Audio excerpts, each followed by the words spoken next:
Well, yeah, very interesting that you all agree that opportunities are the hardest part. And I actually I'm very happy that everyone does that because it's also the most important part. Einstein already said, or it's probably a quote that actually Einstein never said, but there's a great quote out there that says, if I were given 1 hour to save the planet, I would spend 59 minutes defining the problem and 1 minute resolving it. And that's true for any kind of innovation process as well. So it's very important to take a moment and actually think about what problems are we going to solve, because in the end, the better you solve the problems that your customers have, the better their experience will be. So of course, that's why we have this possibility in TheyDo to create opportunities and to prioritize them as well. And there's a few tips regarding to this that are actually going to help you a lot to do that better. And the first of that is to define the opportunities clearly. So for those of you who've never maybe seen this, you can of course define opportunities. You can link them to your journeys. And just to reiterate, this is what a opportunity looks like. So for example, there's a little title that you can give, improve information overview. You can give some background on, why did we define this one? What kind of customer feedback does it relate to? You can also see what journeys it's actually linked to. Well, this must be a pretty important one because there are many journeys where this opportunity has an impact. And there's some other things as well that are interesting to see here, especially like the value score. So you can actually score the opportunity, but as well as, link it to specific groups and taxonomies. So, who's the owner of this opportunity, or what status is it in, or like what groups is it related to? Is it marketing? Is it product? Maybe both. So there's many ways to categorize and to capture those opportunities. But before we dive into all of that, let's just talk about what actually makes a good opportunity.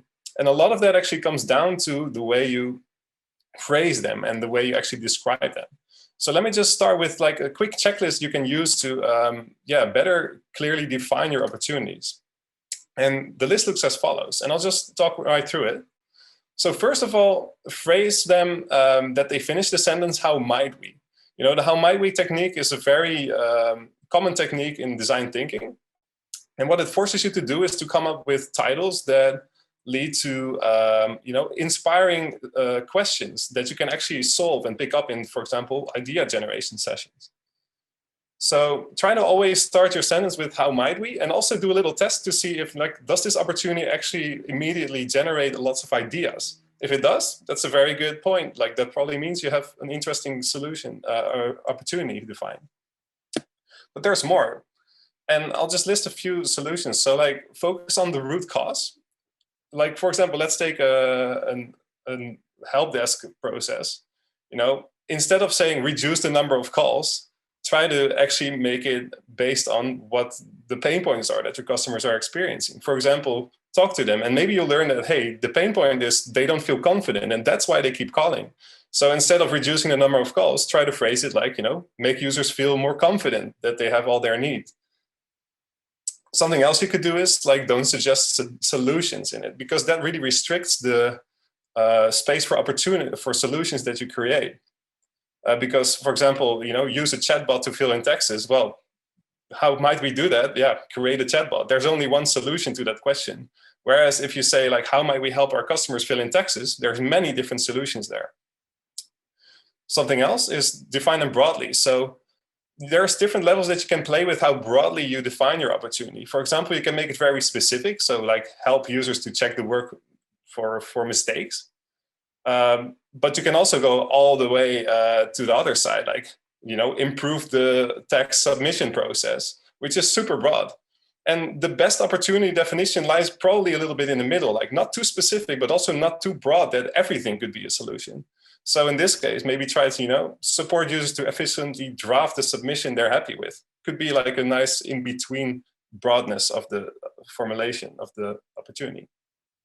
And another tip is, just frame them positively. So instead of saying, make the return process of some product less difficult, say, make the return process more quick and intuitive.